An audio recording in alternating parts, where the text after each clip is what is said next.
Friends, आप सभी का स्वागत है मेरे चैनल पर। और आज हम एक टॉपिक डिस्कस करेंगे जिसका नाम है डेविएशन। जैसे कि आपको दिख भी रहा है स्क्रीन पर। तो डेविएशन के बारे में हम लोग जो डिस्कस करने वाले हैं डेविएशन के अंडर में आएगा। इसी का जो कंटिन्यू करते रहेंगे जब हम तो यहाँ डिस्कस करने वाले हैं कि डेविएशन कितने प्रकार के होते हैं। एक इसमें आता है प्लान्ड, अनप्लान्ड। इसी की फिर अंदर कितनी कैटेगरीज होती हैं। तीन तरह की कैटेगरीज होती हैं, क्रिटिकल, मेजर और माइनर।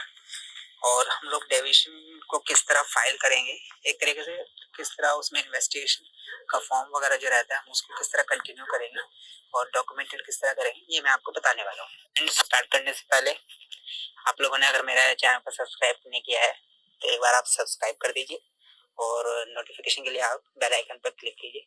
बाकी आपको अगर वीडियो पसंद आती है तो आप शेयर करना ना भूलें। तो चलिए फ्रेंड्स, हम स्टार्ट करते हैं डेविएशन। जैसे कि आपने डेविएशन सुना होगा, जो वो फार्मा कंपनी में जॉब करते हैं इजली फैमिलियर होंगे डेविएशन वर्ड से। ये डेविएशन आखिर होता क्या है, तो पहले हम डेविएशन को जान लेते हैं। Deviation is an unexpected event that occurs during the ongoing operation, activity, documentation, manufacturing और एनालिसिस। डेविएशन एक तरीके से क्या है, एक अनएक्सपेक्टेड इवेंट है। जैसे कि हो जाता है, हमें नहीं पता कब होने वाला है। किसी भी एक ऑनगोइंग ऑपरेशन पर हो सकता है, अगर हम कोई एक्टिविटी कर रहे हैं तब हो सकता है, या हम डॉक्यूमेंटेशन का वर्क कर रहे हैं तब हो सकता है, या मैन्युफैक्चरिंग में हम लोग कोई कर रहे हैं, कोई चीज की होगी तब हो सकता है, या एनालिसिस के time. Deviation are to be reported when occur and to be investigated for impact assessment. Deviation जैसे ही डेविएशन जब हो जाए हमें उसको तभी क्या करना है, रिपोर्ट करना है और इन्वेस्टिगेशन करनी है उसकी, और उसका देखना है क्या इम्पैक्ट असेसमेंट को देखना है कि कैसे इम्पैक्ट रहता है उसका। अब इसमें दो टाइप के हमारे डेविएशन आते हैं, एक प्लान्ड और एक अनप्लान्ड। अभी आपको स्क्रीन पर दिख रहा है planned deviation which are described and pre approved deviation from the current operational document और system covering a specified period of time or number of batches। इस लाइन का मतलब ये हुआ कि प्लान डेविएशन क्या रहता है, हम लोग को प्री अप्रूव्ड एक डेविएशन लेना पड़ता है कई बार। उसमें क्या है, जो भी करंट ऑपरेशनल डॉक्यूमेंट है उसके रिगार्डिंग, या जो भी सिस्टम एक चल रहा है उसके रिगार्डिंग, या कोई भी बैच है, बैच को देखते हैं हम लोग क्या है, एक प्री प्लान्ड और बोलते हैं एक तरीके से अप्रूव्ड को हम एक प्लान डेविएशन लेकर चलते हैं। इसमें जैसे एग्जांपल से आप समझ सकते हैं, change in batch size of any product. अगर इन केस हमने कभी क्या है, किसी प्रोडक्ट के बैच साइज को हमने क्या चेंज करना है तो हम लोग प्लान डेविएशन दे सकते हैं। उसका इम्पैक्ट असेसमेंट वगैरह सब चीजें देखकर एक अप्रूव्ड डेविएशन लेंगे हम, उसे हम बोलेंगे प्लान डेविएशन। अभी इसमें दूसरा आता है अनप्लान्ड। अनप्लान्ड डेविएशन वो होता है जो कि अनएक्सपेक्टेड इवेंट, जैसे कि मैंने पहले भी डिस्कस किया था, मेनली वो यही था कि अगर हमारे कोई मैन्युफैक्चरिंग प्रोसेस चल रही है, पैकिंग चल रही है, टेस्टिंग चल रही है, उसमें किस तरह से एक अनएक्सपेक्टेड एरर आ गया है, हम बोले या इवेंट ही बोलेंगे, सिंपल से सही रहेगा कि कुछ भी ऐसा हो गया जो अनएक्सपेक्टेड था और हम चाहते नहीं थे लेकिन हो गया। इसमें एग्जांपल आता है फेलियर ऑफ डिफाइंड पैरामीटर, जैसे हम कोई टेस्टिंग कर रहे हैं और एनालिसिस है, या कोई हमारा मैन्युफैक्चरिंग का प्रोसेस चल रही है, उसमें क्या हमारे पैरामीटर क्या है, फेल हो गया है, आउट ऑफ स्पेसिफिकेशन चला गया या आउट ऑफ जो हमारा लिमिट्स था, अप्रूव्ड लिमिट्स थी, उससे बाहर चला गया, तो ये अनप्लान्ड डेविएशन आता है। अनप्लान्ड डेविएशन आता ही क्यों है, सबसे बड़ी बात है डेविएशन इसलिए आता है कि जीएमपी मिस्टेक, जीएमपी आप लोग वैसे बेहतर जानते होंगे और इसके ऊपर भी मैं आपको आगे आने वाले टाइम में बताऊंगा कि जीएमपी क्या होता है। जीएमपी की मिस्टेक ये होती है कि एक जो हमारी गाइडलाइंस हैं या एसओपीज वगैरह हैं, है ना, उसको हमने अगर फॉलो नहीं किया, स्किप कर दिया, और हमने किसी ऐसे पर्सन से काम कराया जिसने क्या है, जिसको ट्रेनिंग ही नहीं थी, ट्रेनिंग थी लेकिन प्रॉपर ट्रेनिंग नहीं थी, उसने कोई काम किया या हमने उससे करवा दिया, तो उससे क्या होगा, एक डेविएशन आ सकता है, ये एक रीजन रहेगा। अभी इसमें क्रिटिकल डेविएशन, ये क्या है, कैटेगरी है, ये तीन तरह की कैटेगरी है, क्रिटिकल, मेजर और माइनर। फर्स्ट हम क्रिटिकल डेविएशन को डिस्कस करते हैं यहाँ पे। Deviation could have significant impact on the product quality और GMP system. ऐसे हम समझते क्या है कि क्या है एक महत्वपूर्ण इम्पैक्ट, एक तरीके से क्या महत्वपूर्ण एक क्वालिटी, प्रोडक्ट क्वालिटी और GMP एक सिस्टम पर क्या बहुत गहरा असर पड़ता है, जिससे क्या होता है हमारा क्रिटिकल डेविएशन आता है.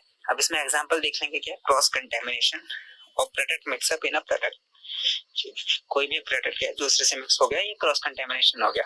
ये हमने क्या किया, यूज ऑफ एक्सपायर्ड और रिजेक्टेड एपीआई आप बेहतर समझते हैं, एक्टिव फार्मास्यूटिकल इंग्रेडिएंट्स.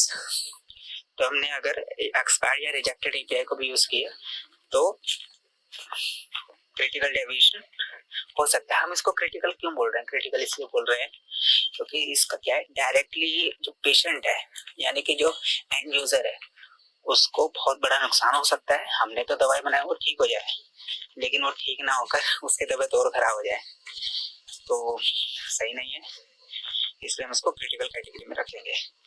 अभी बात आती है मेजर डेविएशन की. Deviation that could have a moderate to considerable impact on the product quality और GMP system. इसको हम ऐसे समझेंगे कि डेविएशन तो आया है, मेजर भी है, लेकिन क्या है जो हमारा पेशेंट है या एंड यूजर है वो डायरेक्टली इससे इफेक्ट नहीं हो रहा है. अब इसमें एग्जांपल देखते हैं. Mixup of cartons of same product with different strength, यानी कि हमारी जो टैबलेट है मान लीजिए जैसे एक 250 mg की है, एक 500 mg की है, उनके कार्टन मिक्स हो गए. 500 mg वाली में हमने 250 mg वाली टैबलेट को रख दिया और मार्केट में चली गई. उससे क्या होगा, कोई ऐसा डायरेक्टली इम्पैक्ट तो नहीं होने वाला, कोई लेफ्ट हार्टिंग इफेक्ट कोई पेशेंट पर, लेकिन क्या है जो उसको 250 एंड 500 mg की जो टैबलेट चाहिए थी लेकिन उसकी जगह क्या 250 की मिल गई, उससे क्या है इनडायरेक्टली. अब बात आती है minor deviation. Deviation are likely to have a detectable impact on the product quality or GMP system. इसमें एग्जांपल देखेंगे हम. Failure to meet environment condition during batch processing. अब इसमें बात आती है कि माइनर डेविएशन होता है क्या. माइनर डेविएशन क्या है, बहुत माइनर सा रहता है. इसमें क्या है एक नोटिसेबल डेविएशन हम बोल सकते हैं. सिंपल ये कि जैसे अब ईएम करते हैं माइक्रो वाले, तो बैच जब चल रहा था उन्होंने ईएम की और जब 5 डेज बाद उनका रिजल्ट आया तो क्या है जो रिजल्ट थे थोड़ा सा हाई चले गए, तो क्या है एनवायरमेंटल कंडीशन फेल हो गई एक तरीके से, जो उनका क्राइटेरिया था उसमें पास नहीं हुआ, तो एक माइनर डेविएशन में आ जाएगा. अब हम इसमें डेविएशन रिपोर्ट किस तरह की होती है, किस तरह हम इसको डॉक्यूमेंट कर सकते हैं, ये हम जानेंगे. All deviation shall be reported when they occur. जब भी डेविएशन आएगा हम उसको क्या है हमको उसको रिपोर्ट करना है जैसे ही वो होता है. The person who observe the deviation shall inform the immediate supervisor और डिपार्टमेंट हेड और designee and to quality assurance. जो पर्सन है जो ऑब्जर्व करेगा डेविएशन को, उसको क्या करना है इमीडिएट अपने सुपरवाइजर को बताए और अपने डिपार्टमेंट हेड को बताए और अपने साथ डेजिग्नी को किसी को भी बता सकते हैं, इन्फॉर्म कर सकते हैं. और उनके थ्रू क्या है जो डिपार्टमेंट हेड होंगे या जो उसको नोट करेंगे मतलब एंट्री मारेंगे उसकी, वो क्या है टू क्वालिटी एश्योरेंस डिपार्टमेंट तक लेकर जाएंगे. अब question issue the deviation form on the request of initiator. जैसा कि मैंने बताया अभी जो डेविएशन को इनिशिएट करेंगे वो एक रिक्वेस्ट डालेंगे, उससे क्या डेविएशन फॉर्म मिलेगा और उसमें जो की वाला जो डेविएशन फॉर्म आपको प्रोवाइड कराएगा वो लिखेगा उसमें डेविएशन नंबर, जैसे कि उसमें सीरियल नंबर उनका रहता है. The initiator shall fill the details like product, material, equipment, document और either उसका बैच नंबर हो सकता है इन डेविएशन कंट्रोल फॉर्म. अब क्या है जो इनिशिएटर क्या करेगा उसकी डिटेल्स वगैरह उसमें भर देगा. जैसे प्रोडक्ट है तो उसका बैच नंबर आ गया, मटेरियल की भी लिख सकते हैं, इक्विपमेंट, डॉक्यूमेंट, जो भी आया जिस भी तरह का डेविएशन आया. अब initial shall do the initial assessment. Initial assessment क्या है मतलब स्टार्टिंग में जैसे डेविएशन हुआ कुछ वो देखेगा कि क्या डेविएशन हुआ है उसको असेसमेंट करेगा, shall take the suitable immediate action, उस समय एक्शन लेगा according to the nature of deviation, कि डेविएशन किस तरह का है उसी के हिसाब से एक्शन ले जाएगा। ऐसा नहीं कि मेजर डेविएशन तो सिंपल बोल दे कि नहीं नहीं बस यहाँ से चेंज करो चला दिए, ऐसा नहीं होगा। अकॉर्डिंग टू डेविएशन एक्शन ले जाएगा। And inform to the department head and concern के पर्सन, और अपने डिपार्टमेंट हेड को भी इमीडिएट इन्फॉर्म करनी होगी और उसका कंसर्न के पर्सन को। Initial impact assessment shall be done by observing department head, जो इनिशियल इम्पैक्ट असेसमेंट के बाद जो इम्पैक्ट असेसमेंट रहेगी वो करेंगे डिपार्टमेंट हेड, यानी इनिशियल डिपार्टमेंट के हेड और डेजिग्नी जो भी होंगे, बाकी एंड डेजिग्नेटेड पर्सन क्यूए, और उसके बाद क्या करेंगे डेजिग्नेशन पर्सन जो क्यूए वो भी उसको देखेंगे। आफ्टर इनिशियल असेसमेंट, जब इनिशियल असेसमेंट हो जाएगी उसको हम लोग सारे देख लेंगे कि किस तरह का डेविएशन है क्या हुआ है, उसके बाद इमीडिएट एक्शन लेंगे हम। और head of initiating department shall approve the deviation, और जो हेड होंगे इनिशिएटिंग डिपार्टमेंट के वो क्या है डेविएशन को अप्रूव करेंगे और फॉरवर्ड करेंगे क्यूए पर्सन के लिए, क्यूए के लिए, जो क्यूए भी क्या है उसमें इवैल्यूएट करे, उसमें क्या मापदंड है वो देखे कि क्या क्या इसमें प्रॉब्लम्स आई हैं और ऐसा हुआ। During evaluation designated QA person shall verify whether the deviation is a repeated occurrence or not। जब QA के पास जाएगा QA person देखेगा उसमें कि भाई ये डेविएशन कहीं पहले तो नहीं हुआ है, अगर ये पहले हुआ है if it is a repeat occurrence है, impact assessment shall extend to verify the effectiveness of previous CAPA taken। CAPA क्या है करेक्टिव एंड प्रिवेंटिव एक्शन। अब अगर ये डेविएशन पहले भी हुआ है, इस तरह का इशू पहले भी आया, तो देखेंगे प्रीवियस जो डेविएशन है उसमें क्या है, क्या कापा एक्शन इफेक्टिव था या नहीं, उसके लिए इसमें क्या असेसमेंट ली जाएगी। अगर ऐसा नहीं है तो फिर आगे बढ़ेंगे। After evaluation categorization deviation into critical major और माइनर, जैसे मैंने बताया इवैल्यूएशन के बाद उसको डेविएशन को डिवाइड करेंगे, इधर वो क्रिटिकल है मेजर है या माइनर है, based on the evaluation of impacted areas, जो भी उन्होंने इवैल्यूएशन किया उसके हिसाब से, और प्रोडक्ट क्वालिटी पर उसका क्या इम्पैक्ट है। If deviation is categorized as critical और मेजर, अगर डेविएशन क्रिटिकल और मेजर है तो क्या है क्रॉस फंक्शनल टीम को क्या है उसमें जो टेक्निकल एक्सपर्ट हैं अलग अलग डिपार्टमेंट के वो आएंगे और इन्वेस्टिगेशन के लिए क्या करेंगे the root cause of deviation, यानी कि क्यों आई है रूट कॉज की वो रूट कॉज को फाइंड करेंगे क्यों आया है। If deviation is minor, अगर minor deviation है, investigation shall be carried out jointly by a designated QA person along with a person from department where deviation happened। अगर minor deviation है तो जो कंसर्न डिपार्टमेंट होगा यानी कि जो इनिशिएटिंग डिपार्टमेंट होगा वो और QA पर्सन इसको ज्वाइंटली एक साथ मिलकर इसको क्लोज कर देंगे। फिर in investigation root cause identification shall be carried out by the investigation team using investigational methodologies। फिर जो फिर इन्वेस्टिगेशन रूट कॉज आइडेंटिफिकेशन किया जाएगा वो इन्वेस्टिगेशन टीम के थ्रू किया जाएगा, जो कि उनका एक मेथड होगा जिसे बोलते हैं इन्वेस्टिगेशन मेथोडोलॉजीज। आइडेंटिफिकेशन के बाद root cause of failure, the probable root cause of failure shall be documented. जो रूट कॉज होगा उसको हमें डॉक्यूमेंटेड करना है। उसके बाद क्या करेक्टिव एक्शन लिया है और preventive action shall be recommended to prevent the recurrence of the same. और करेक्टिव एक्शन यानी कि जो उसका करेक्शन किया है उसके बाद हमने क्या प्रिवेंटिव एक्शन लेना है जिससे क्या है ये फ्यूचर दोबारा में ना हो। इसके बारे में अपने कमेंट्स वगैरह जो कंसर्न डिपार्टमेंट होंगे रिकमेंडेड कमेंट्स अपने देंगे। कंटिन्यूस ट्रेंडिंग और deviation shall be carried out on monthly basis. अब जो भी हमारे डेविएशन है जैसे क्लोज हो जाती है उसके बाद जो क्या होगा उनकी ट्रेंडिंग ली जाएगी कि अच्छा हमारी कौन कौन सी डेविएशंस आई हैं, किस तरह से ट्रेंड एनालिसिस हो जाएगा मंथली बेस पर। और इन डेविएशंस को रखने के लिए record retention for all close deviation and investigation report shall be not less than 7 years और as otherwise agreed with concern regulatory body. यानी कि जो भी हमारी डेविएशंस हैं और इन्वेस्टिगेशन रिपोर्ट्स हैं उसको हम 7 साल से कम ना रखें, 7 साल से ज्यादा रखें, या हम जो रेगुलेटरी बॉडी का जो कंसर्न होगा एग्रीड जो टाइम पीरियड होगी वहां तक उस टाइम तक रखेंगे। All deviation investigation report shall be kept in custody of QA and QA shall maintain the deviation log. जितनी भी जो डेविएशन है वो क्यूए की कस्टडी में रहेगी और क्यूए क्या करेगा, डेविएशन लॉग को मेंटेन करेगा। Examples of deviation, pharmaceutical industries में जब हम कोई भी वर्क करते हैं तो उसमें क्या बहुत से डेविएशंस हो जाते हैं और उन डेविएशंस के कौन कौन से किस तरह के एग्जांपल्स होते हैं आज हम वो देखेंगे। तो चलिए फ्रेंड्स स्टार्ट करते हैं। सबसे पहले हम डेविएशन को एक बार समझ लेंगे। डेविएशन होता है क्या है, any unwanted event that represent a departure from approved processes or procedures or instruction or specification or established standard or from what is required. Deviation occur during manufacturing, packing, sampling and testing of drug products. Deviation क्या है, एक unwanted event है जो कि किसी भी approved process से अगर कुछ हट जाता है, जैसे डिपार्चर हो जाना, तो ये किसी भी अप्रूव्ड प्रोसीजर का, अप्रूव्ड इंस्ट्रक्शंस का, स्पेसिफिकेशन का, एस्टैब्लिश्ड स्टैंडर्ड का, कि जो हमें चाहिए वो ना होकर उससे अगर कुछ अलग हो जाए तो उसे हम क्या बोलते हैं, डेविएशन। डेविएशन कब कब हो सकता है, मैन्युफैक्चरिंग के टाइम पे कोई डेविएशन आ सकता है कि जिस तरह से मैन्युफैक्चरिंग कर रहे हैं उस तरह से ना हो, कुछ डेविएट हो जाए। पैकिंग के दौरान हो सकता है, सैम्पलिंग के दौरान हो सकता है, टेस्टिंग के दौरान हो सकता है, जब हम अपने प्रोडक्ट्स की टेस्टिंग कर रहे हो और जो हमारे रिजल्ट्स हैं वो डेविएट्स हो जाएं।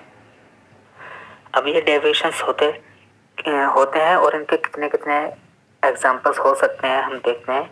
सारे एग्जांपल्स नहीं हैं, इसमें से कुछ सिलेक्टेड एग्जांपल्स हैं जो आज हम देखते हैं। अब एग्जांपल में सबसे पहले अगर हम देखें तो डॉक्यूमेंट्स के, हमारे जो डेविएट करता है डॉक्यूमेंट भी जब हम बनाते हैं तो उसमें क्या डेविएशंस हो सकते हैं। तो डॉक्यूमेंट्स के केस में जिस तरह के एग्जांपल रहेंगे, जैसे रॉन्ग वर्जन है, कोई डॉक्यूमेंट है वो रॉन्ग वर्जन का है, हमने उसमें डेटा एंटर कर दिया, या हमने किसी डॉक्यूमेंट में रॉन्ग वर्जन डाला हुआ है, डेटा मिसिंग है या इनकरेक्ट डेटा हमने उसमें डाल दिया, तो ये क्या डॉक्यूमेंट्स के डेविएशन का एग्जांपल है। नेक्स्ट है प्रोसीजर्स। जैसे प्रोसीजर क्या होता है, स्टैंडर्ड ऑपरेटिंग प्रोसीजर, कि हमने एसओपी रिलेटेड कोई डेविएशन है तो वो देखते हैं उसका क्या रहेगा। अगर हमने एसओपी का सिंपल सा जो रहेगा कि हमने अगर प्रोसीजर ही फॉलो नहीं किया है, एसओपी में हमारे कुछ लिखा है और हम कर कुछ और रहे हैं, तो क्या डेविएट हो गया, यानी करना जो था स्टैंडर्ड प्रोसीजर वो ना फॉलो करके हमने कोई भी जनरल ऐसे कोई भी प्रोसीजर फॉलो करके अपना टेस्ट रिजल्ट या कोई भी हमने काम कर दिया है, तो वो भी क्या है, जीएमपी के अगेंस्ट है। नेक्स्ट है बैच रिकॉर्ड, बीएमआर और बीपीआर रिलेटेड अगर हमारा कोई डेविएशन है तो उसमें क्या होगा, बैच मैन्युफैक्चरिंग रिकॉर्ड जो रहता है या बीपीआर जो रिकॉर्ड रहता है उसमें क्या स्टेप्स बाय स्टेप्स होते हैं कि हमें किस तरह की मैन्युफैक्चरिंग करनी है, हमारा बैच की जो मैन्युफैक्चरिंग रहेगी वो किस तरह से रहेगी। अगर हमने कोई स्टेप फॉलो ही नहीं किया या स्टेप हमारा कोई स्किप हो गया तो वो भी क्या है, बैच रिकॉर्ड रिलेटेड यानी बीएमआर और बीपीआर रिलेटेड डेविएशन है। नेक्स्ट आता है डेटा एंट्रीज। डेटा एंट्रीज में जो रहेगा डेविएशन वो रहेगा, जैसे कोई कैलकुलेशन एरर है कि हम डेटा एंट्री कैलकुलेशन कर रहे थे लेकिन उसके क्या हमने गलती से एरर आ गया, मिसिंग हो गया, कोई रीडिंग थी हमारी, हम या तो लिखना भूल गए या छूट गई या सही से प्रिंट ही नहीं हो पाई, तो ये डेटा एंट्री रिलेटेड डेविएशन है। नेक्स्ट है सिग्नेचर और अप्रूवल्स। सिग्नेचर और अप्रूवल रिलेटेड जो डेविएशन रहेगा, जैसे इनकंसिस्टेंट डेट्स, अगर हमने डेट्स हैं रेगुलरली सही डेट्स नहीं है, इनकंसिस्टेंट डेट्स हैं, हमारे जो इनिशियल्स है वो भी इनकंसिस्टेंट है, कहीं कैसा साइन मार रहे हैं कहीं पर अलग साइन मार रहे हैं, तो वो भी क्या एक डेविएशन है कि हमने जो हमारे स्टैंडर्ड और जो अप्रूव्ड सिग्नेचर थे हम वो ना करके अलग अलग सिग्नेचर्स कर रहे हैं, या इनअप्रोप्रिएट अप्रूवल्स दे दिया हमने, तो वो भी क्या है सिग्नेचर और अप्रूवल्स रिलेटेड डेविएशन है। नेक्स्ट है इक्विपमेंट और area cleaning, line clearance, installation और सैनिटाइजेशन जो रहेगा डेविएशन, उसको एक बार देख लेते कि किस तरह का रहेगा। अगर इक्विपमेंट की बात करें तो इनएप्रोप्रिएट क्लीनिंग की, हमारा इक्विपमेंट है हमने सही से क्लीन किया ही नहीं, ये जिस तरह से करना था वैसा किया नहीं। Line clearance failure, line clearance तो हमने किया लेकिन उसमें क्या फेलर हो गया, और ये क्वेश्चनेबल रहेगा हाउसकीपिंग से कि अगर हमने क्लीनिंग ही नहीं की है तो किस तरह से हमने अपना प्रोसेसिंग स्टार्ट कर मैन्युफैक्चरिंग प्रोसेस स्टार्ट किया। और हाउस कीपिंग का रहेगा बेसिकली क्लीनिंग रिलेटेड जो रहेगी डेविएशन, तो हाउस कीपिंग जो डिपार्टमेंट होगा वो क्वेश्चनेबल रहेगा। नेक्स्ट है वैलिडेशन और क्वालिफिकेशन रिलेटेड डेविएशन, कि जब हम अपना कोई वैलिडेशन करते हैं या क्वालिफिकेशन करते हैं तो उससे रिलेटेड किस तरह के डेविएशन रहते हैं। जब हम वैलिडेशन करेंगे तो जो हमारा वैलिडेशन और क्वालिफिकेशन जो रिक्वायरमेंट्स रहेंगी अगर वो मीट ना कर रही हो, फेलर आ रहा हो उसमें, अगर हम नॉन वैलिडेटेड इक्विपमेंट यूज़ कर रहे हो या अनअप्रूव्ड प्रोटोकॉल यूज़ कर रहे हैं तो उससे भी क्या है हमारे वैलिडेशन और क्वालिफिकेशन में डेविएशंस आ सकते हैं। नेक्स्ट है टेस्टिंग। अब टेस्टिंग रिलेटेड में किस तरह के डेविएशन आते हैं, अगर testing not perform with in specified time frame और टेस्टिंग नॉट परफॉर्म, या तो हमने जो हमारा टाइम फ्रेम था स्टेब्लिश टाइम फ्रेम की हमें इतने या एक रेगुलर इंटरवल्स पे जो भी हमारा टेस्टिंग के लिए सैंपल आता है हम उसे टेस्ट करना अगर नहीं किया तो वो भी क्या एक डेविएशन है। या हमने टेस्टिंग ही छोड़ दिया, हम कर ही नहीं रहे हैं इतने दिनों से और सिर्फ एंट्रीज कर रहे हैं और उसका कोई हमारे पास प्रॉपर रिकॉर्ड नहीं है तो वो भी क्या एक डेविएशन है। नेक्स्ट एग्जाम्पल है product identification discrepancy.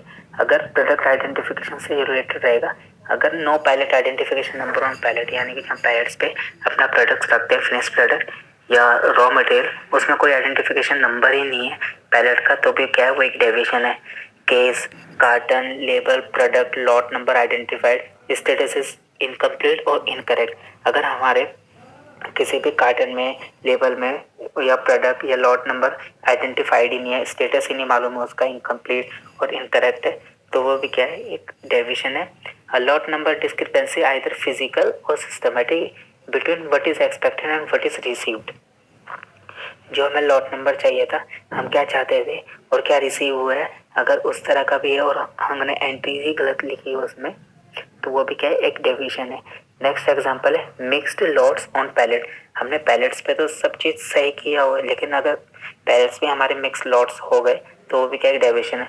More than one lot on a single pallet, यानी कि एक सिंगल पैलेट पे अगर हमने 2 लॉट रख दिए हैं और विदाउट प्रॉपर प्लेस कार्ड और सेपरेशन, ना तो हमने कोई उन्हें सेपरेशन दिया है ना प्लेस कार्ड, यानी ना तो कोई आइडेंटिफिकेशन प्लेस कार्ड उसमें स्टिक हुआ है, तो भी क्या हमारे प्रोडक्ट मिक्स अप हो जाएंगे और ये भी क्या है एक डेविएशन है।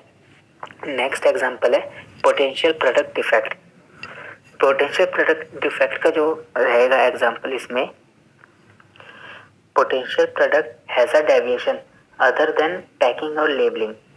टेम्परेचर डेविएशन भी रह सकता है इसमें, temperature goes outside the specified range, यानी कि जो भी हमारे स्पेसिफाइड रेंज है टेम्परेचर वहाँ से आउटसाइड यानी एक्सीड कर रहा है या बिलो जा रहा है, तो वो भी क्या है एक हमारा डेविएशन है। थर्ड पार्टी और वेंडर और सप्लायर इश्यूज, अगर थर्ड पार्टी और वेंडर या सप्लायर्स का अगर इशू है तो वो भी क्या है एक डेविएशन रहेगा। इनकरेक्ट डिफेक्टिव पैकिंग सप्लाई अगर वो देते हैं हमें और supply that do not meet specification, यानी कि जो हमारा स्पेसिफिकेशन था अब उससे मीट नहीं कर रहा है, सीधी सी बात है अगर डिफेक्टिव पैकेजिंग है उसकी या इनकरेक्ट पैकिंग कर रहा है तो क्या हमारे मीट स्पेसिफिकेशन को मीट नहीं कर रहा है, तो वो भी क्या एक डेविएशन है। थर्ड पार्टी वेंडर एरर अगर आता है, an error by third party vendor that effects product identity, safety and stability, तो जो थर्ड पार्टी की तरफ से जो हमारा प्रोडक्ट आ रहा है तो उसमें भी क्या है प्रोडक्ट की आइडेंटिटी, सेफ्टी और स्टेबिलिटी को लेकर भी एक क्वेश्चन मार्क रहेगा, जो भी क्या है एक डेविएशन है। ट्रांसपोर्टेशन का एरर आ सकता है थर्ड पार्टी साइड से, जैसे an error made by a carrier of our product, कि ट्रांसपोर्टेशन के दौरान पर कि जो रिकमेंडेशंस थी उस हिसाब से हमारे प्रोडक्ट को लाया ना गया हो, तो वो भी क्या है एक डेविएशन है। Lot status issues, lot status issues की हम यहाँ बात कर लेते हैं। लॉट स्टेटस का डिस्क्रिपेंसी आ सकती है, जैसे कि the status of a lot is not same in all computer system, यानी कि जो हमारा कंप्यूटर सिस्टम में जो एक लॉट है उसकी डिफरेंट डिफरेंट डिटेल्स हैं अलग अलग कंप्यूटर सिस्टम में, और फिर जो हमारा एक्चुअल जो ट्रू लॉट होगा उस पर एक क्वेश्चन मार्क आ जाता है कि सही लॉट है कौन सा। इम्प्रॉपरली प्लेस कार्ड, अगर हमने क्या प्लेस कार्ड ही गलत लगाया या सही प्लेस कार्ड नहीं लगाया तो भी क्या एक्चुअल इन्फॉर्मेशन रिफ्लेक्ट ना करके ये प्लेस कार्ड गलत लगा दिया, जो एक्चुअल उसकी इन्फॉर्मेशन तो उसको हमने छुपा दिया, तो वो भी क्या एक डेविएशन है। मैकेनिकल फेलियर में जो डेविएशन आ सकता है, नेक्स्ट एग्जांपल जो है a mechanical deviation within the unit that results in a possible GMP deviation. Next example है incoming material requiring QA release. अगर क्यूए रिलीज चाहिए इनकमिंग मटेरियल में तो डेविएशन कैसे रिपोर्ट होगा वहाँ पर, अगर जो रिसीविंग डिपार्टमेंट है वो अगर डैमेज या इनकरेक्ट शिपमेंट रिसीव करता है, मिसिंग और क्वेश्चनेबल लेबल्स हैं, डॉक्यूमेंटेशन भी गड़बड़ है, तो वो भी क्या है एक डेविएशन है। नेक्स्ट है इसमें सैम्पलिंग ऑफ इनकमिंग मटेरियल्स, जो भी हमारे इनकमिंग मटेरियल्स हैं उनके सैम्पलिंग अगर वो डैमेज्ड हैं, इनकरेक्ट शिपमेंट है, इनकम्प्लीट और इनकरेक्ट डॉक्यूमेंटेशन है, तो ये भी क्या है एक डेविएशन है। मटेरियल एंड देयर स्टेटस, अगर हम इसकी बात करें तो इनकरेक्ट और अनअप्रूव्ड मटेरियल यूज़ कर रहे हैं अगर हम, और वो भी क्या है, एक डेविएशन है और क्वेश्चनेबल रिलीज हो रहा है कि अगर हमारा मटेरियल ही अप्रूव नहीं था या करेक्ट मटेरियल हमने यूज़ नहीं किया, इनकरेक्ट मटेरियल यूज़ किया, तो हमारा रिलीज रहेगा, क्वेश्चनेबल रहेगा। बैच ईल्ड की जो नेक्स्ट एग्जांपल है, अगर इसकी बात करें तो स्टैब्लिश जो हमारी ईल्ड है या रिकंसिलिएशन अगर हमारा मीट नहीं कर रहा है तो भी क्या है, एक डेविएशन है। प्रोसेस कंट्रोल पैरामीटर्स की अगर बात करें तो पैरामीटर्स नॉट इन कंट्रोल, अगर हमारे पैरामीटर्स कंट्रोल में नहीं है और हम उसको एक्सीड कर रहे हैं तो वो भी क्या है, एक डेविएशन है। सैम्पलिंग की अगर बात करें, इम्प्रॉपर सैम्पलिंग टेक्निक, यानी कि जो हमारा प्रोसीजर था हम उस तरह से सैम्पलिंग ना करके अपनी मन मर्जी से या कभी भी जाके सैम्पलिंग कर रहे हैं, उसकी करेक्ट फ्रीक्वेंसी को फॉलो ना करके अगर हम सैम्पलिंग नहीं कर रहे तो वो भी क्या एक डेविएशन है। सैंपल आइडेंटिफिकेशन मिक्सअप, यानी कि सैम्पलिंग तो हमने बहुत सही करी, सब कुछ किया, लेकिन आइडेंटिफिकेशन अगर हमने मिक्सअप कर दी तो वो भी क्या है, एक डेविएशन है। बात करें अब क्वालिटी की, तो क्वालिटी रिलेटेड डेविएशन रहेगी फेलर, एरर्स, रीप्रोसेसिंग और रीइंसर्शन। रीप्रोसेसिंग में हमारे जो फेलर, एरर्स है, रीइंसर्शन है, ये भी क्या है, एक डेविएशन है। अब बात करते हैं नेक्स्ट एग्जांपल की, material holding time and holding condition. यानी कि यह है मटेरियल का होल्डिंग टाइम और मटेरियल होल्डिंग कंडीशन की। अगर होल्डिंग टाइम या होल्डिंग कंडीशन हमारी अगर मैच नहीं कर रही हैं तो वो भी क्या एक डेविएशन है। इनकरेक्ट वेसल यूज़ कर दिया है हमने तो वो भी क्या एक डेविएशन है। अब बात करते हैं नेक्स्ट एग्जांपल की, इन्वायरमेंटल कंट्रोल्स। अगर हमारे जो लिमिट्स हैं वो पैरामीटर की जो लिमिट्स हैं अगर वो एक्सीड कर रही हैं तो वो भी क्या है, इन्वायरमेंटल कंट्रोल रिलेटेड हमारी एक डेविएशन है। बात करें अगर कैलिब्रेशन की, तो इक्विपमेंट और इंस्ट्रूमेंट अगर हमारा क्या है, आउट ऑफ कैलिब्रेशन है या टॉलरेंस उसका नहीं हो रहा, टॉलरेंस फेल हो रहा है, लॉग या स्टिकर मिसिंग, लॉग बुक में कोई एंट्री में उसकी मिसिंग है, या स्टिकर जो लॉग हमारे इंस्ट्रूमेंट या इक्विपमेंट पे होना चाहिए आइडेंटिफिकेशन का वही नहीं है तो वो भी क्या एक डेविएशन है। इक्विपमेंट फंक्शन और फैसिलिटी इशू, इक्विपमेंट या इंस्ट्रूमेंट हमारा फेल है, इनकरेक्ट इक्विपमेंट है, और एरिया अगर हमने एरिया तो हमारा सही है और इक्विपमेंट ख़राब है, या तो हमारा इक्विपमेंट सही है लेकिन गलत एरिया में रखा हुआ है तो वो भी क्या है, एक डेविएशन है। तो फ्रेंड्स ये सब हमने देखे डेविएशंस के एग्जांपल, जो कि डेविएशन क्या था, एक हमारे जो एस्टैब्लिश सिस्टम से उससे अगर डिपार्चर होता है तो वो क्या है, एक डेविएशन। तो फ्रेंड्स आज की वीडियो में बस इतना ही। मुझे उम्मीद है आपको वीडियो अच्छा लगा और पसंद आया होगा। इस तरह के और वीडियोस के लिए प्लीज़ चैनल को सब्सक्राइब करें, जिन लोगों ने अभी तक मेरे चैनल को सब्सक्राइब नहीं किया, और प्लीज़ सब्सक्राइब करें और बेल आइकन पर क्लिक करें जिससे आपको रेगुलर नोटिफिकेशन आते रहें, और वीडियो को प्लीज़ लाइक, शेयर और कमेंट करें। धन्यवाद।